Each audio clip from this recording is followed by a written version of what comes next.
যেমন ধরেন শিক্ষা এবং চিকিৎসা পাওয়ার অধিকার আমাদের সকলের থাকা উচিত। এটা অর্থনৈতিক এবং সামাজিক অধিকার এবং সাংস্কৃতিক অধিকার। সেইটাকে কোর্টে গিয়ে বলবৎ করা যাবে? বাংলাদেশের বর্তমান মানে স্থগিত কি বলবো অজ্ঞান সংবিধান অনুসারে এটা যাবে না। কিন্তু জাতিসংঘের যে কোভেনেন্ট অনুসারে 66 সনে গৃহীত যায় সেই অনুসারে এটা বলবৎযোগ্য। এটা বিরাট একটা ফাঁকি। 66 সন থেকে 72 সন 6 বছর বেশ কম। আগের পাকিস্তান যেহেতু ওইটাতে সাইন করেছে, রেটিফাই করেছে, বাংলাদেশের এটা গেছে 1972 সনে একটা আইন ঘোষণা করা হয়েছিল রাষ্ট্রপতির কি। এটা হলো আইনগুলো আগের আইনগুলি চলতে থাকবে, লস কন্টিনিউয়েন্স অর্ডিন্যান্স।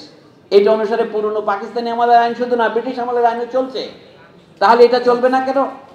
আমাদের এখন যে কাজটা আপনাদের কাছে আমি অনুরোধ করবো তরুণ নেতাদের কাছ থেকে, এটা ভাবেন জনগণের মৌলিক অধিকার সম্প্রসারণ বলতে আপনারা কি বোঝেন। যে সমস্ত সিভিল অ্যান্ড পলিটিক্যাল রাইটস, কাউকে গুম খুন করা যাবে না, বিনা বিচারে 24 ঘন্টার বেশি বন্দি রাখা যাবে না, ইত্যাদি যেগুলি আমরা জানি, নাগরিক অধিকারের মূল মাপকাঠিগুলো, সভা সমিতির অধিকার, দল করার অধিকার, আমি যেখান থেকে শুরু করেছিলাম রাজনৈতিক দল এবং অন্যান্য সংগঠন করার অধিকার সকলেরই আছে, এটা মৌলিক অধিকারের মধ্যে পড়ে। বাংলাদেশের এক জায়গা থেকে আরেক জায়গায় গিয়ে বসবাস করার অধিকার সকলের আছে, ইত্যাদি অধিকার আমরা জানি, এগুলি নাগরিক অধিকার। কিন্তু যে অধিকারগুলো বাংলাদেশের সংবিধানে গতবার স্বীকৃত করা হয় নাই, সেগুলির স্বীকৃতি কতটুকু দেওয়া যাবে আপনারা এটা সাব্যস্ত করবেন। মানুষের কাজ করার অধিকার সমাজকেই দিতে হবে। সমাজে কাজ নাই, আচ্ছা আমার দুটো হাত আছে, আমি বেকার বসে আছি, এমনকি রাষ্ট্র থেকে আমাকে রিলিফ দিলেও চলবে না। কাজ করার অধিকার কি? সম্মানজনক কাজের অধিকার, আমার যোগ্যতা অনুসারে, এবং আমার বেতনের ন্যূনতম বেতন মজুরি আমাকে দিতে হবে। 1970 সনে পাকিস্তানে যখন নির্বাচন ঘোষণা করা হলো, এর আগে পাকিস্তানে কখনো সাধারণ নির্বাচন হয়নি। পাকিস্তানের ইতিহাসে প্রথম সাধারণ নির্বাচন হয়েছিল 1970 সনে। তাতে কি শর্ত ছিল? লিগাল ফ্রেমওয়ার্ক অর্ডার, LFO, আইনগত কাঠামো আদেশ। তাতে কি বলা হয়েছিল? আপনারা নির্বাচিত হবার পর 120 দিনের মধ্যে সংবিধান প্রণয়ন করবেন, না হলে আপনাদের সংসদ ভেঙে যাবে। এই অঙ্গীকারে অঙ্গীকৃত হয়ে সবাই নির্বাচনে অংশগ্রহণ করেছিলেন। তখন ছিল পাকিস্তানের নাম ছিল কি? Islamic Republic of Pakistan. Awami লীগও এটা মেনে নিয়েছিল, এটা নিয়ে নির্বাচনে অংশগ্রহণ করেছিল, এবং বলা হয়েছিল পাকিস্তানের নতুন সংবিধানে ইসলাম, কোরআন ও সুন্নাহ বিরোধী কোনো আইন করা যাবে না। আওয়ামী লীগ এটা মেনে নিয়েছিল। এটাকে বলে আইনগত কাঠামো আদেশ, LFO, লিগাল ফ্রেমওয়ার্ক অর্ডার। তাতে নির্বাচন হওয়ার পরে কি হয়েছে আপনারা কাহিনীটা জানেন। কিন্তু নির্বাচনে অংশগ্রহণ করেছিল, তখন কথা আছে পাকিস্তান সরকারের গোয়েন্দা বিভাগ রিপোর্ট দিয়েছিল আওয়ামী লীগ বড় জোর 100 আসনে জিতবে, তাহলে পুরনো রাজনীতি খেলা যাবে। কিন্তু ঘটনাচক্রে এমন হলো যে আওয়ামী লীগ 162 আসনের মধ্যে 160 আসনে জিতে গেল, যেটা পাকিস্তান গোয়েন্দা বাহিনীর সমস্ত ভবিষ্যৎবাণীকে ব্যর্থ করে দিয়ে, ফলে তাদেরকে 25শে মার্চের ঘটনা ঘটাতে হয়েছিল। এটা না ঘটেও অন্য ঘটনা ঘটানো যেত, কিন্তু যা ঘটেছে তাই ইতিহাস। বর্তমানে বাংলাদেশেও সেই অবস্থা হয়েছে।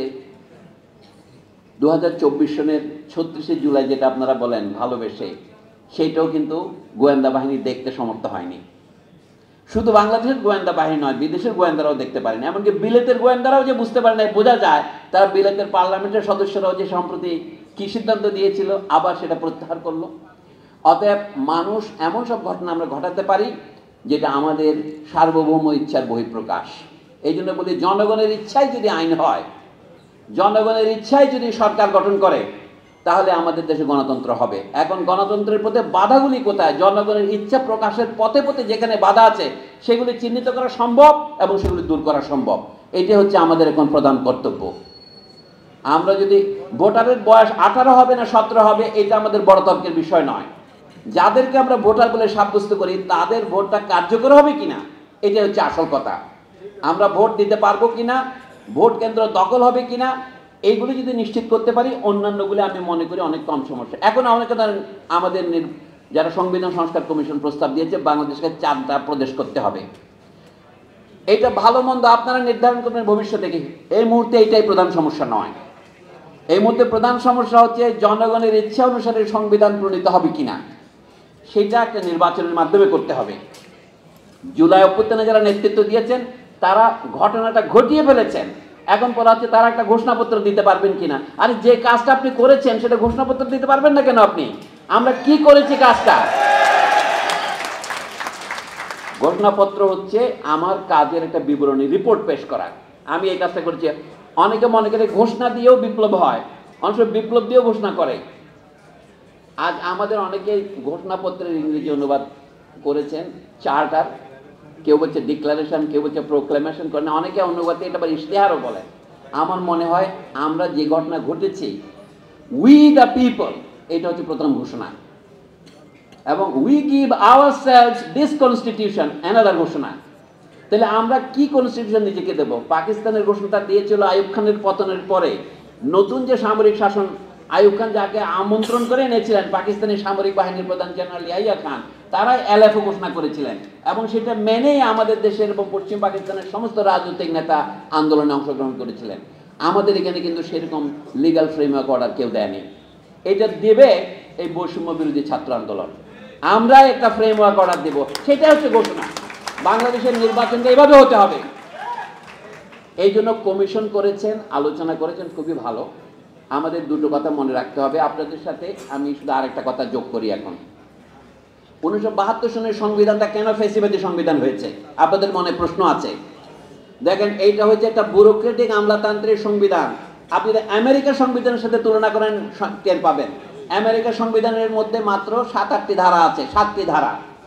1 নম্বরে আছে তার কংগ্রেস বা আইনসভাকে করে গঠিত হবে।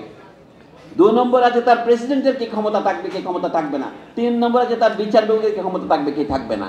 এবং এই ক্রমে তারা 7টা ধারা দিয়ে সংবিধান শেষ করেছে। এত ছোট সংবিধান, কিন্তু সেটা এত বছর কার্যকর হলো কিভাবে? সংবিধান লেখার আগে তারা আরেকটা সংবিধান লিখেছিলেন 4 বছর আগে, ওটাকে বলে আর্টিকেলস অফ কনফেডারেশন। 1783 ইংরেজিতে আমেরিকার 13টি ইউনিয়ন মিলে একত্রিত হওয়ার জন্য তারা একটা সংবিধান করেছিলেন, ওটার নাম ছিল আর্টিকেলস অফ কনফেডারেশন।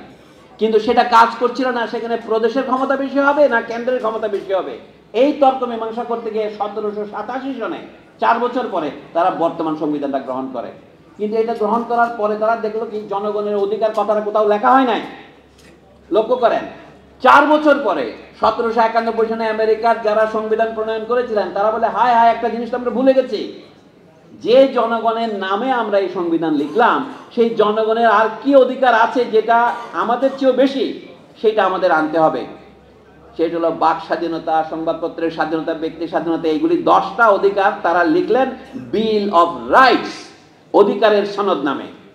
সেটা আমেরিকান সংবিধানের অঙ্গাঙ্গী অঙ্গ হয়েছে।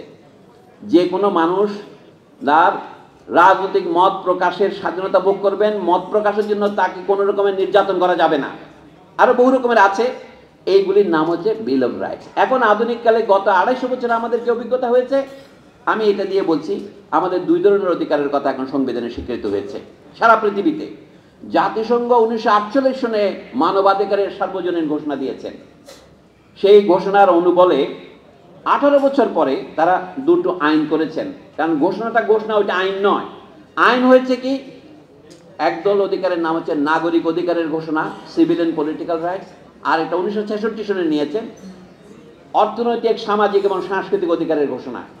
এবং বলা হচ্ছে যে সমস্ত দেশ এই সমস্ত ঘোষণা আছে কোভেন্যান্ট বা চুক্তিপত্রে স্বাক্ষর করবেন, তাদের ওখানে ওইটা বলবৎযোগ্য আইনে পরিণত হবে। কিন্তু আমাদের 1972 সংবিধানে রাষ্ট্র পরিচালনার মূলনীতি নামে যে 2য় ভাগ করা হয়েছে, এটা আইনে বলবৎযোগ্য নয়।